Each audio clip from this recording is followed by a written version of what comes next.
ভয়াবহ বন্যার কবলে পড়েছে ফেনীর পরশুরাম, ফুলগাজী ও ছাগলনাইয়া উপজেলা। বন্যায় শতাধিক গ্রাম প্লাবিত হয়েছে, তলিয়ে গেছে উপজেলা দুটির অভ্যন্তরীণ বিভিন্ন সড়ক, বন্ধ রয়েছে যান চলাচল।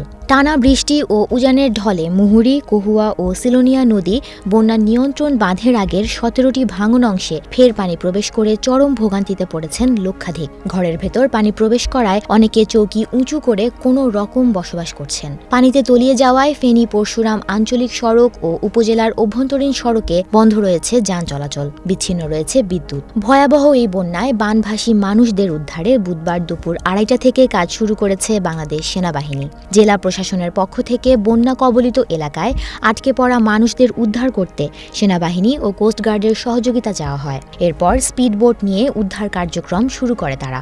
একই সঙ্গে বিজিবি সদস্য ও জেলা স্বেচ্ছাসেবক পরিবারের শত শত স্বেচ্ছাসেবক উদ্ধার ও খাদ্য সহায়তা প্রদান করছেন।